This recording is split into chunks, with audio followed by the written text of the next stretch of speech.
new set of friends na I can share it with, diba? Especially sina Mateo, Maham, Kim, and others, all the other Star Magic artists na yun, excited ako because home experience. Wala bang plan na kayo lang na mag-dinner, mga show? Why not, diba? Why not? Binibigyan kayo ng 2 days break. So why not, diba? Ayoko naman syempre mag-isip na, sige, hindi ko pa siya nasasabihan. So, why not? Why not? So, ano plano mo? Dinner, pasyal, gusto mo sa Maganda na, yun. dinner pa siya. Nandun na eh. Sino kayo share naman yung sa may kapalaw? Ano doon? Sa reunion kasi, yung movie focused siya sa magkano.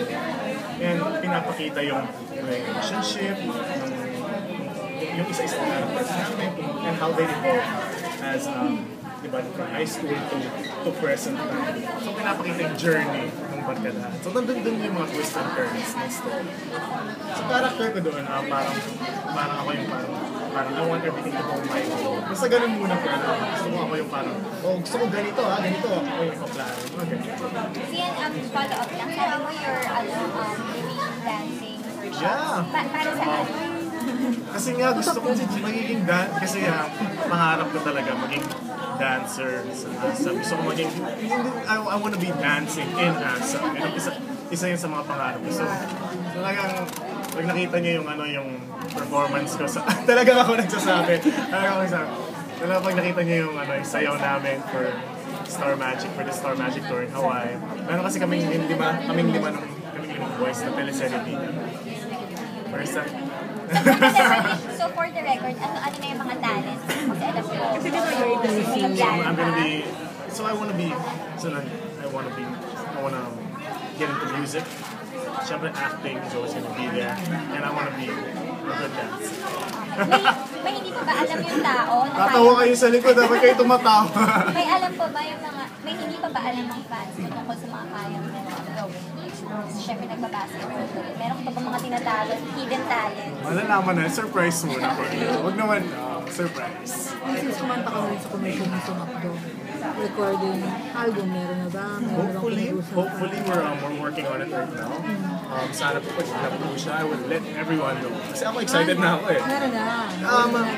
There's plans. There's we're putting, I think they're putting together songs for me pa. Pero ako, and I'm writing. I'm writing songs, continuously writing songs. And siyempre pag nag-release yan, tayo kagad makakaalam na. Kamusta naman yung recording artist ko nun? Ako! Nagsusulat ka? Yes, a lot. I've been writing a lot this past. Lalo na kunwari walang, let's say kunwari sa taping, sa shooting, there's a break, talagang, meron lang akong notebook, so I write everything. When I get home, Recording artist ka nun. Kasi yan marami na nakakamiss sa'yo sa mga TV dramas o teleserye. Makikita ko ba? Makikita ko namin ng mga times. Hopefully, yung movie nga, hopefully pushes through. Sana mabilis na yung pacing kasi ngayon, ano kami, shooting and hopefully the one with Kim start na.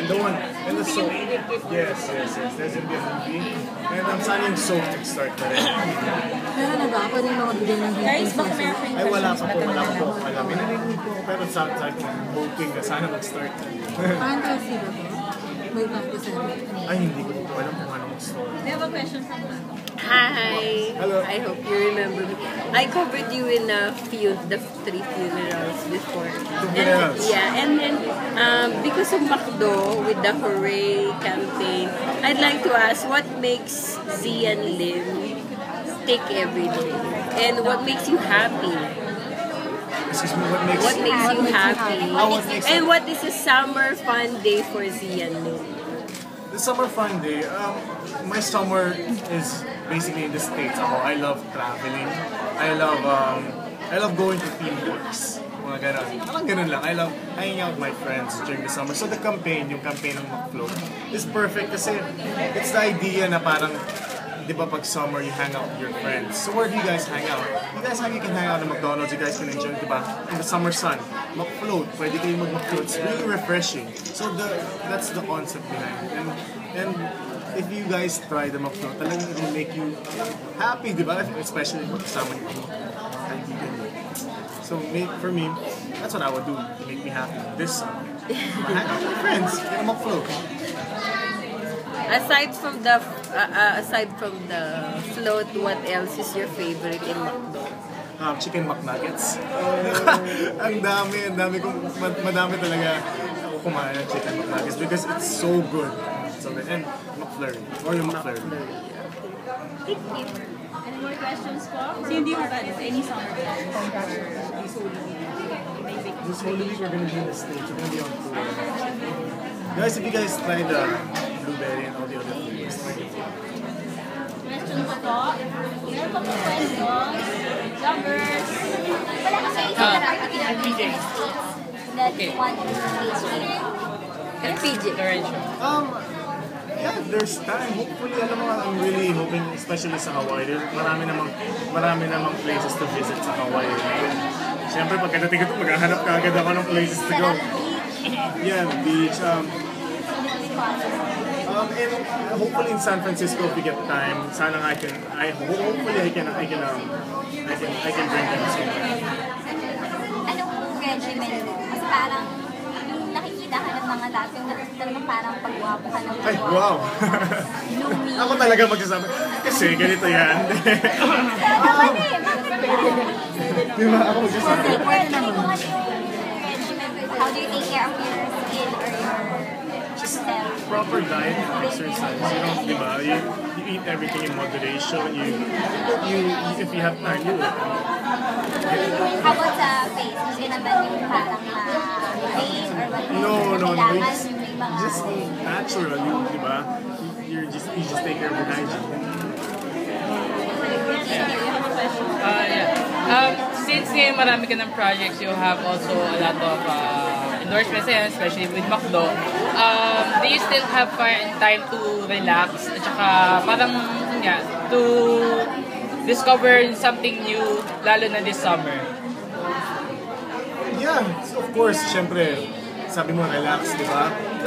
Marami namang time, like right now, it's fan states, it's a good time to get to know especially yung three groups, yung Cianatics, Team FX, and the KCs.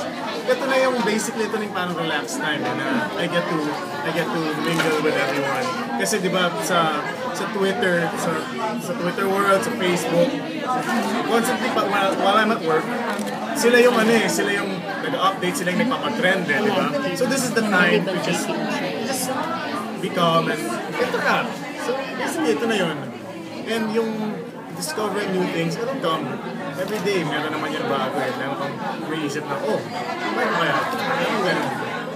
Well, since nag-trend din yung Sian Loves McDo. Number one. Number one.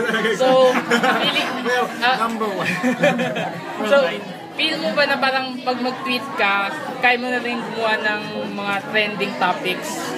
Probably, siyempre, nung sinabi sa akin, bago ko mag-press launch ng McDo, sabi niya, okay, dapat mag-trending tayo number one. Sabi ko, pressure. Okay, I wouldn't be, so confident sabihin ko na, pag nag-tweet ako, trending agad. No. It's just na, people are happy sa mga nakikita nila. Diba? They're happy sa commercials. So, they tweet.